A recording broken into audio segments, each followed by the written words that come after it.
What was it? What's this? I've liked it. Okay. Okay. It was on He don't start to laugh. No, well, he has, yes. I know he has. Some big old red button. Welcome to the MasterMind Library. I am Ferdinand.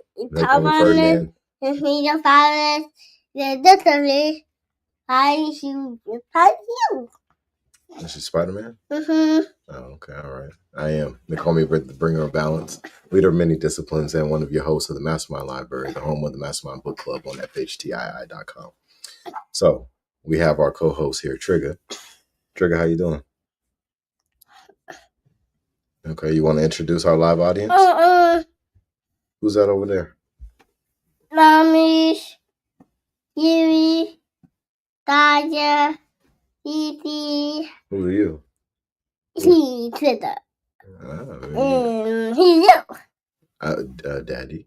Uh-huh.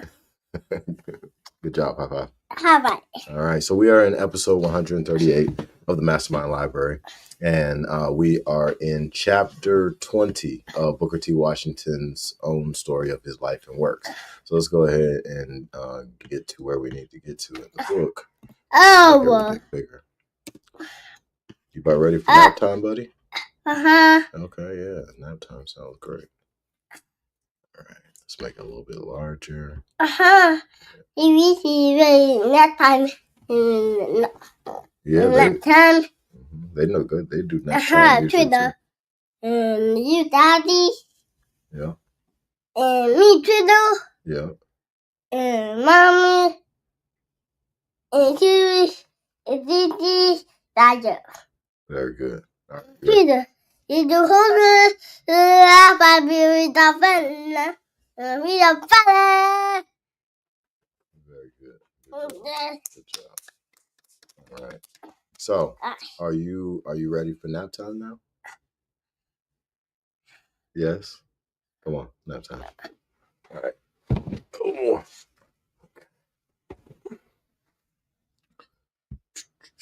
All right, chapter 20. The movement for a permanent endowment.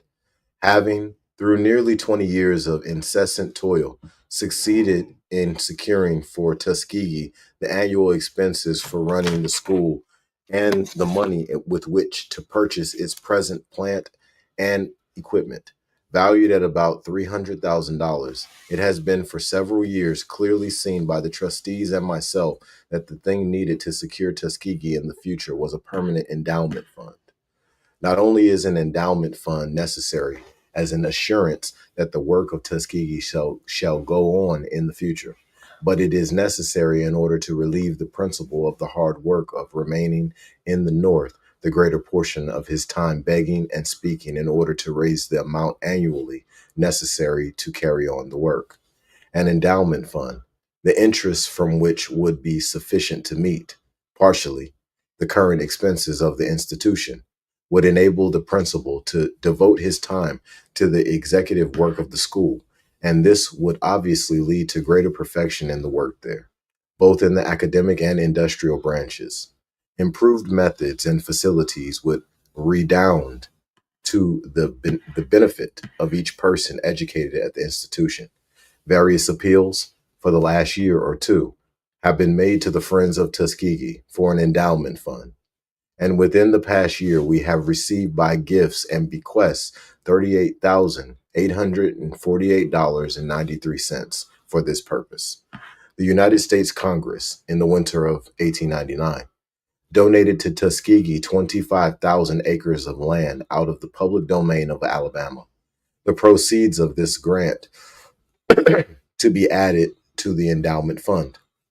No organized effort, however, was made to interest the Friends of Tuskegee in the matter of raising a permanent endowment until the fall of 1899.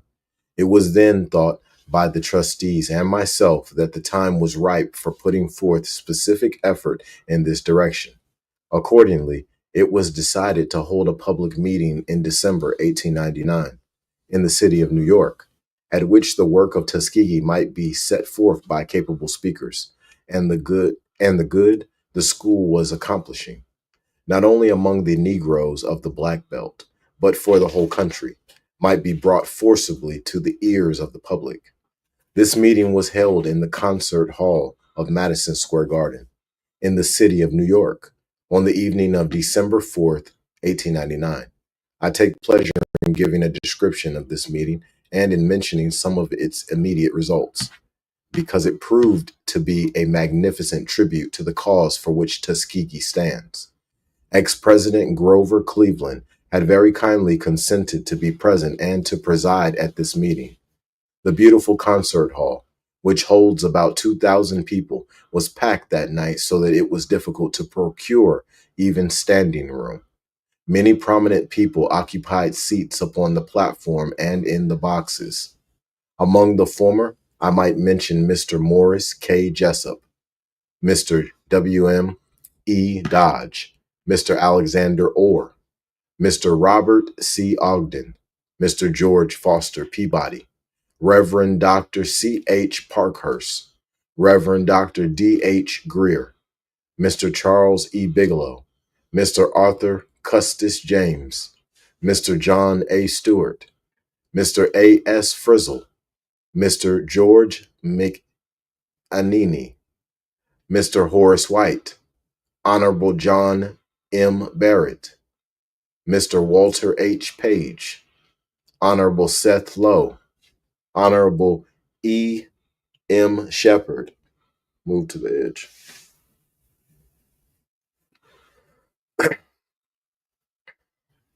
Honorable Levy P. Morton, Dr. N. M. Butler, Mr. J. G. Phelps Stokes, Mr. John E. Parsons, Honorable Carl Skurs, Reverend P. B. Tompkins, Mr. Samuel P. Avery, Mr. R. F. Cutting, Mr. J. S. Kennedy, Mr. C. P. Huntington, Mr. C. S. Smith, Mr. R. W. Gilder, Chancellor H. K. McCracken, Mr. William G. Lowe, Mr. W. P. Ware, Professor Chas Sprague Smith, Mr. W. M. J. Schleiflin, Mr. Charles Lanier, Mr. J. Hampton Robb, Mr. Dorman P. Eaton, Mr. Horace E. Deming, Mr. Joseph LaRoque, Mr. J. Kennedy Todd, Mr. LeGrand B. Cannon, Mr. Charles S. Fairchild, Mr. August Belmont, Mr. Jacob H. Skiff, Mr. Gustav Schaub, Mr. James C. Carter, Mr. John L. Caldwallader, Mr. Cleveland H. Hodge, Reverend Dr. H. Heber Newton, Mr. Edward Hewitt, Dr. Hamilton W. Mabee, Mr. Wheeler H. Peckham, Mr. Everett P. Wheeler, Mr. I. Fred K. Kernoshan, Colonel W.M.J., Mr. Chas C. Beeman, Reverend Dr. W.M.R. Huntington, Reverend Dr. Morgan Dix, Reverend Dr. Lyman Abbott, Mr. W.M. Dean Howells, General Wagner Swain, Honorable W.L. Strong, Mr. Charles H. Marshall, Mr. Henry Holt, Mr. J. Pierpont Morgan. Among those who occupied boxes were Mr. Robert C. Ogden, Mr. and Mrs. W. E. Dodge, Mrs. C. R. Lowell, Mr. Henry Villard, Mr. C. D. Smith, Miss Putnam, Mr. George Foster Peabody, Mr. and Mrs. John D. Rockefeller, Mrs. Fred K. Billings, Miss Olivia Stokes, Mrs. C. A. Runkle, Miss Matilda W. Bruce, Miss Mary Parsons, Mr. W. H. Baldwin, Jr., Mr. and Mrs. Morris K. Jessup, Mr. and Mrs. Theodore K. Gibbs, Mrs. W. H. Harkness, Mrs. C. B. Hackley, Miss Bryce, Mrs. F. C. Barlow, Mr. and Mrs. A. T. White, Mr. and Mrs. C. M. Pratt, Mr. C. E. Bigelow. The day before the meeting was to be held, Mr. Cleveland found himself confined to his house by illness and wrote me his inability to be present. The letter proved to be almost, if not quite, as great an encouragement to the object of the meeting as Mr. Cleveland's presence would have been. The letter was read at the meeting, and I think the reader will not complain if I quote it here. It is as follows. Princeton, New Jersey, December 3rd, 1899. My dear Mr. Washington, my inability to attend the meeting tomorrow evening in the interest of Tuskegee Institute is a very great disappointment to me. If my participation could have, in the slightest degree, aided the cause you represent, or in the least encouraged you in your noble efforts, I would have felt that my highest duty was in close company with my greatest personal gratification. It has frequently occurred to me that in the present condition of our free Negro population in the South, and the incidents often surrounding them, we cannot absolutely calculate that the future of our nation will always be free from dangers and convulsions, perhaps not less lamentable than those which resulted from the enslaved Negroes less than 40 years ago. Then the cause of trouble was the injustice of the enslavement of 4 millions. But now we have to deal with 8 millions who, though free and invested with all the rights of citizenship, still constitute, in the body politic, a mass largely affected with ignorance, slothfulness, and a resulting lack of appreciation of the obligations of that citizenship. I am so certain that these conditions cannot be neglected, and so convinced that the mission marked out by the Tuskegee Institute presents the best hope of their amelioration, and that every consideration makes immediate action important, whether based upon Christian benevolence, a love of country, or selfish material interests, that I am profoundly impressed with the necessity of such prompt aid to your efforts as will best ensure their success. I cannot believe that your appeal to the good people of our country will be unsuccessful. Such disinterested devotion as you have exhibited, and the results already accomplished by your unselfish work, ought to be sufficient guarantee of the far-reaching and beneficent results that must follow such a manifestation of Christian charity and good citizenship, as would be apparent in a cordial and effective support of your endeavor. I need not say how gratified I am to be able to indicate to you that such support is forthcoming. It will be seen by the letters which I enclose that already an offer has been made through me by a benevolent lady in a Western city to contribute $25,000 toward the endowment fund, upon condition that other subscriptions to this fund aggregate the amount required. With so good a beginning, I cannot believe it possible that there will be a failure in securing the endowment which Tuskegee so much needs. Yours very truly, Grover Cleveland, Booker T. Washington, Esquire. In the absence of Mr. Cleveland, the Honorable Carl Schurz consented to preside at the meeting, and, as might be expected of one so ripe in experiences, he proved to be all that could be desired of a presiding officer. His short speech on taking the chair showed a hearty sympathy with the work that is being done at Hampton and Tuskegee. Mr. Schurz is a well-known German American who has been a general in the War of the Rebellion, a senator in Congress, and a member of the cabinet of President Hayes. He has been for years a foremost worker in the civil service reform movement. He is a writer of ability and a man who needs no introduction in the United States. The Tuskegee Male Quartet was present and rendered plantation melodies to the great delight of the audience. The first speaker of the evening was Mr. Walter H. Page, a native of North Carolina, but for many years the editor of the Atlantic Monthly in Boston. The effort of Mr. Page was truly wonderful. He is a native Southerner who has studied the Negro question for more than 20 years. From every point of view, as he alleged, he was well prepared to speak, and with irresistible logic and unusual eloquence, pointed out the benefits of the Tuskegee Plan for the solution of the race problem. He claimed it to be the only solution that had been discovered. He pointed out how hopeless was the condition of the race, unless the problem was solved by industrial and moral training, and how hopeful would be its conditions if the problem were settled in this way. At the conclusion of Mr. Page's address, Mr. William H. Baldwin, Jr., one of our trustees and a member of the Committee on the Investment of the Endowment Fund, spoke in behalf of the trustees as follows. It is my privilege to speak to you as a trustee of Tuskegee Institute on the subject of its finances. The generous friends who have made Tuskegee possible should know its exact business condition.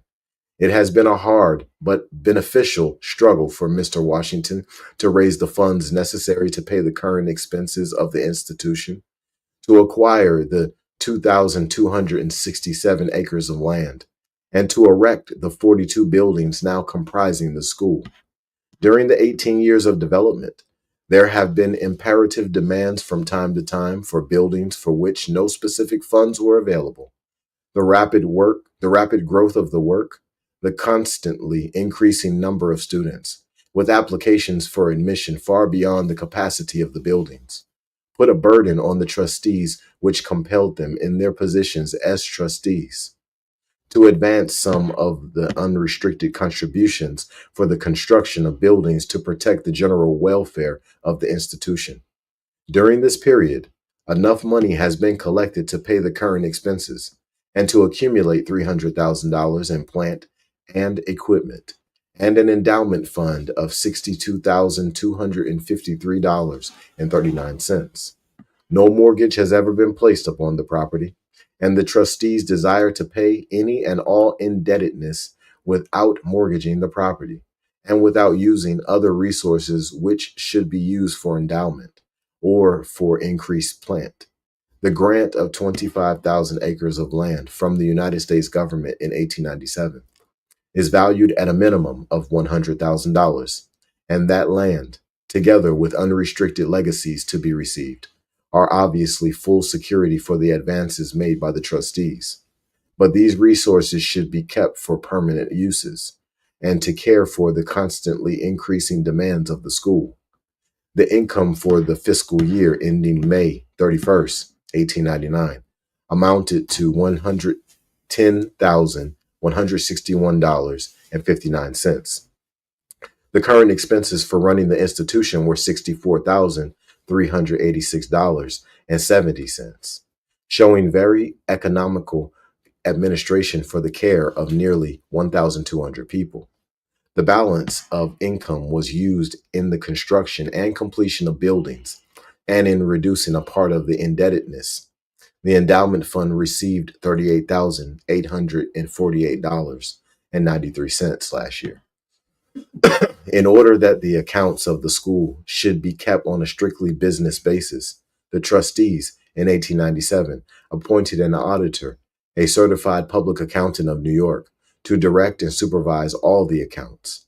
The trustees are in position to assure you that any contributions made are properly and rigidly accounted for, and furthermore, that all expenditures are made with great economy and wise discretion. In short, Tuskegee has a good business organization and warrants the entire confidence of its friends. Its endowment fund will be strictly preserved. Special contributions for buildings or other specific purposes will be kept separate for their particular uses, and the contributions for current expenses will be expended economically and effectively. Though the school is still in need of simple buildings for dormitories, classrooms, and shops, the trustees determined in 1898 that a point of development had been reached when the institute should not go into debt for any new buildings, and that in future no buildings should be erected until all the necessary funds are generated for the purpose.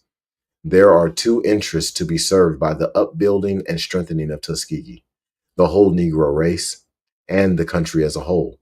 The industrial education of the Negro, the education from the foundation up, as practiced at Tuskegee, is of vast business importance to all of us. The difference between 10 million ignorant blacks and 10 million reasonably educated industrial workers means more than sympathy, more than sentiment, more than our duty. It means wealth to the community. There is no longer the old problem of what to do with the Negro. That question has been settled. The problem now is one of cooperation and help and work. Booker Washington represents the evolution of this problem. His untiring devotion to the cause of the blacks, his modesty, integrity, ability, in short, his greatness in dealing with this question has brought about such a complete change in the understanding of the problem within the last few years that we can hardly repay the debt. Can we stand by and see a man who has such power to lead and educate his people, begging from door to door for the funds necessary to carry on his work? Is it not our duty to raise such a fund as will enable him to spend most of his time in the South, where he is needed and where he can serve his people and all of us as no other man can do? Now is the time and the opportunity to show our recognition of the wonderful service he has done his people and his country, and to make the opportunity for him to be free to work to the best advantage. He asks an endowment fund of $500,000, a very modest request. Now that the white and the Negro of both the North and the South, and the authorities of the state of Alabama, and the President and Congress of the United States have all agreed that Tuskegee and Booker T. Washington show the true way, we feel confident that there will be a quick response to the appeal to place Tuskegee on a firm financial standing. The friends of Tuskegee in the past have contributed generously to work out a problem. The problem is now solved, and it should be a privilege to us all to aid in this work, with the full knowledge that every dollar expended by Tuskegee will aid the Negro race in the only effective way, and that our whole country will profit by the investment. At the conclusion of Mr. Baldwin's address, I was introduced to the audience by the presiding officer. In my speech, I told the audience, among other things, that the white people North and South, and the Negroes as well, had practically agreed that the methods of Tuskegee and Hampton offered the best solution of the perplexing Negro problem that had been put forth. In other words, that the whole country had agreed upon this solution of so important an economic, political, and social problem. It was the duty, therefore, of those who could to supply the means for an effective solution in this way. I will not burden the reader with extracts from that speech. After I had concluded, Reverend Dr. W. S. Rainsford, rector of St. George's Church, New York, made a few exemplarious remarks, which were regarded as a strong appeal in behalf of the purpose of the meeting. I only wish I could lay before the reader the remarks of this gentleman in full. He said, among other things, that Tuskegee was doing a work for humanity, not only for the Black Belt, but for the whole country. Pointing to me, he said, "It is our duty to do for that man, engaged in that noble work, what we failed to do for General Armstrong. We allowed General Armstrong to go around begging from door to door to carry on the work at Hampton until it killed him. It is our duty to save Mr. Washington from an untimely death, brought on in this way. It is our duty to save him for useful service by endowing Tuskegee. As may be partly gleaned from Mr. Cleveland's letter, the results of this meeting began to be felt immediately. A few days after the lady in the West, mentioned in Mr. Cleveland's letter, gave notice that she would give us $25,000 on condition that the whole amount sought for was raised. We were very pleasantly surprised to receive her check for the $25,000, she having decided to remove the condition. Counting this $25,000 with the $50,000 given by Mr. Huntington and $10,000 by Mr. John D. Rockefeller, the result of the meeting was $85,000. Mr. Rockefeller's $10,000, however, being given for current expenses. Adding what was received as a result for this meeting to our previous endowment fund, we have now in the hands of our endowment committee about $150,000 from which the school is receiving interest. And that concludes chapter 20. On our next episode, we'll be reading chapter 21, a description of the work of the Tuskegee Institute. All right, y'all be blessed and expose your gift.